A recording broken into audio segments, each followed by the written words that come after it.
Okay, ready? Dear Martin, aka Dr. King, first and foremost, please know that I mean you no disrespect with the whole Martin thing. I studied you and your teachings for a project in 10th grade, so it feels most natural to interact with you as a homie. Hope you don't mind that. Quick intro. My name is Justice McAllister. I'm a 17-year-old high school senior and a full scholarship student at Braceland? What is it? Brasselton, thank you. Preparatory Academy in Atlanta, Georgia. I ranked 4th in my graduating class of 83, and I'm the captain of the debate team. I scored a 1560 and a 34, on my SATs and ACTs respectively.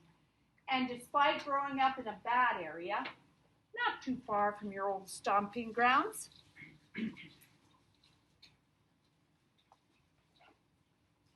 I had a future ahead of me that will likely include an Ivy League education and an eventual law degree and a career in public policy.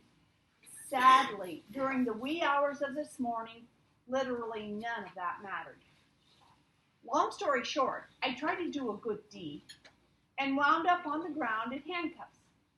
And despite the fact that my ex-girl was visibly drunk, excuse my language, I apparently looked so menacing in my prep school hoodie, the cop who cuffed me called for backup.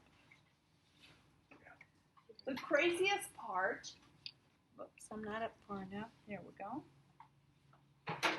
is while I thought everything would be cool as soon as her parents got there, no matter what they told the cops, these dudes would not release me.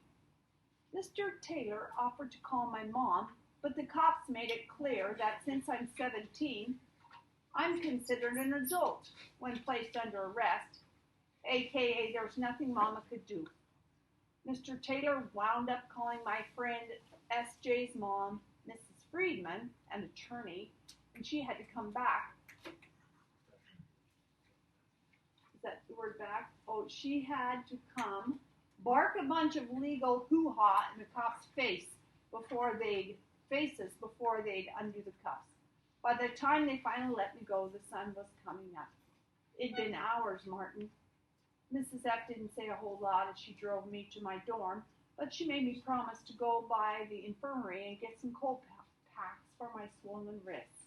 I called my mama to tell her what happened, and she said she'll file a complaint first thing in the morning, but I doubt it would do any good.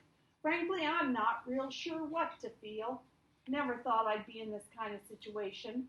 There was this kid, Shamar Carson, a black dude my age, shot and killed in Nevada by this white cop back in June. The details are hazy since there aren't any witnesses, but what's clear is this cop shot an unarmed kid 4 times. Even fishier, according to the medical examiners, there was a 2-hour gap between the estimated time of death and when the cop called it in. Before the incident last night, I hadn't really thought much about it. There's a lot of conflicting information.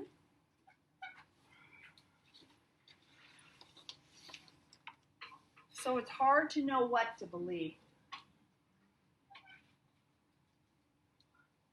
Shamar's family and friends said he was a good dude, had a college, active in his youth group. But the cops claimed he caught Shamar trying to steal a car. A shuffle ensued, allegedly. And according to the police report, Shamar tried to grab the cop's gun, so the cop shot Shamar in self-defense. I don't know, I've seen some pictures of Shamar Carson, and he did have kind of a thuggish appearance. In a way, I guess I thought I really didn't need to concern myself with this type of thing, because compared to him, I don't come across as threatening, you know? I don't sag my pants or wear my clothes super big. I go to a good school and have goals and a vision and a great head on my shoulders, as Mama likes to say. Yeah, I grew up in a rough area, but I know I'm a good dude, Martin.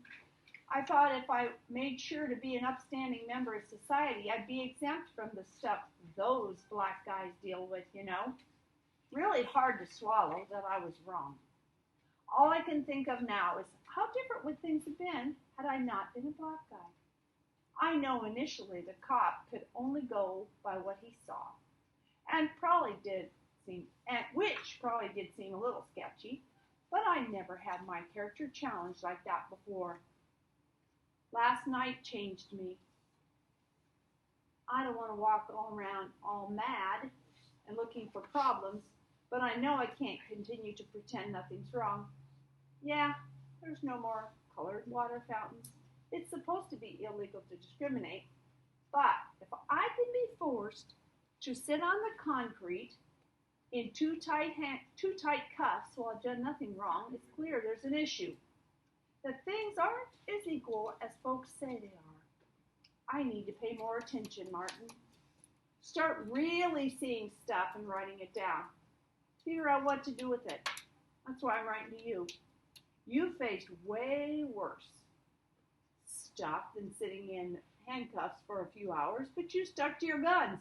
Well, your lack thereof, actually. I want to try to live like you. Do what you do. See where it gets me. My wrist is killing me, so I have to stop writing now. But thanks for hearing me out. Sincerely, Justice McAllister. Okay, so that was the end of chapter 1. So more story, what happened to Justice. Chapter 2. Justice drops down onto the plush leather sofa in Manny's basement and grabs the game controller from the giant ottoman in front of him.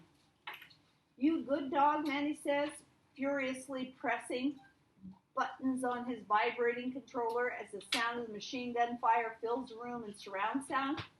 It pushes into Justice's ear and bounces all around in his head. He can feel it pulsating in his chest. Bang, bang, bang, bang, bang, bang, bang, bang, bang, bang, bang, bang. He gulps. Yeah, I'm good. So, you playing or what? Manny's avatar switches weapons in quick succession, tossing everything he's got at the enemy troops. Grenade, boom. Glock 26, pop, pop, pop.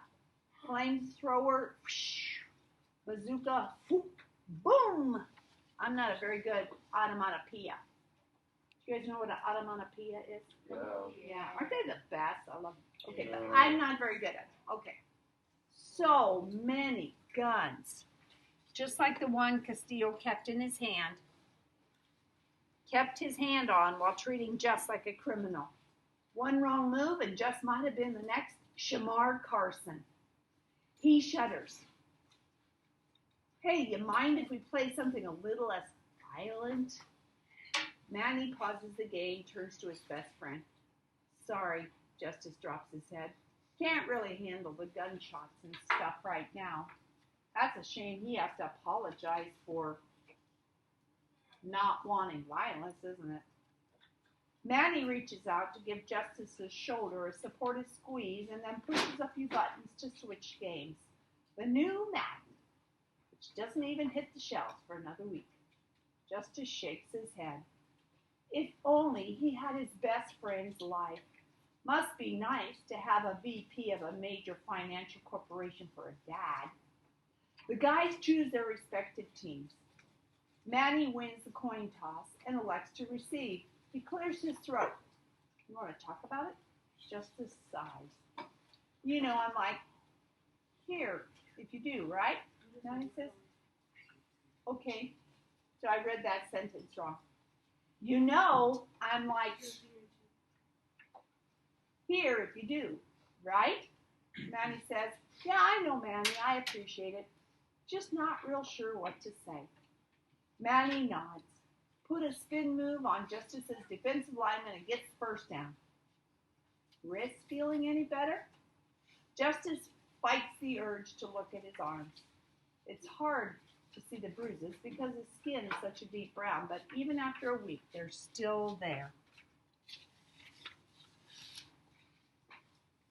Sometimes he thinks they'll never fade. Yeah, they're all right. Mel gave me this weird ointment from Norway. Smells like Altoid-covered feet, but it's doing the trick. Manny's quarterback throws a deep pass, but it's short. Justice's free safety intercepts. We got back together last night. Manny presses pause, turns to his boy.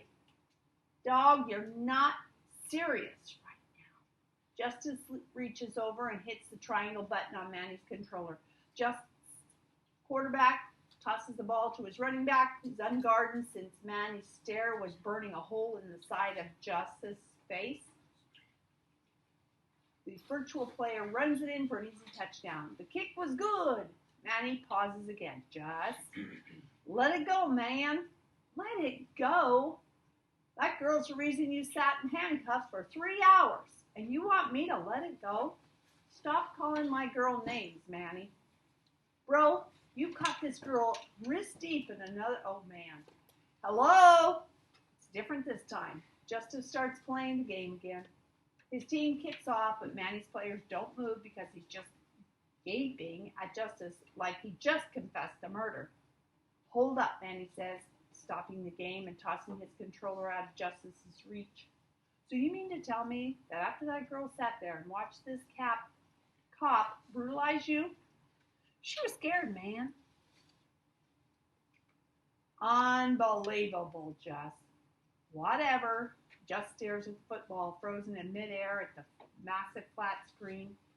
Girls don't flock to Justice like they do a manual Manny Rivers. Bras prep basketball captain and one of the best looking guys Just knows. There's a lot of stuff Manny has that Justice doesn't. 2 parents with 6-figure salaries, a basement apartment, a great car, crazy confidence. What does Justice have? The hottest girl in school. I don't expect you to understand, Manny. You run through girls like underwear. Wouldn't know true love if you... First of all, true love wouldn't do that. Considering how many times Mello had figuratively kicked you. Shut up, man. Manny shakes his head. I hate to break it to you, homie, but you and Mello's relationship puts the ick in toxic. That's some girly stuff you just said, dog. You know, my mom's a psychologist, Manny says. You got codependency syndrome or something. You should really take a look at that. Thanks, Dr. Phil. I'm serious, Jess. I can't even look at you right now. This thing you're doing, this always running back to Mello thing, it's a sickness, my friend. Shut up and play the game, man. Just then, Manny's mom appears at the foot of the stairs. Hi, Dr. Rivers, Justice says, rising to give her a hug.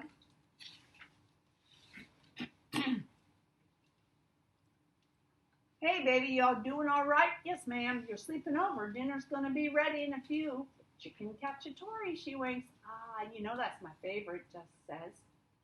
Dang, Mom, how come you don't ever make my favorite? Don't ever, Emmanuel? And hush. Don't be mad because your mom likes me more than you, Manny. Hush up, fool. Dr. Rivers' cell phone rings. This is Tiffany Rivers, she says when she answers, still smiling at the boys. Doesn't last long. Whoever's on the other end of the phone, it's obvious from her expression, they're not bearing good news. She hangs up and puts her hand over her heart. Mom, everything okay? That was your aunt, she said. Your cousin's been arrested. Manny rolls his eyes. What'd he do this time?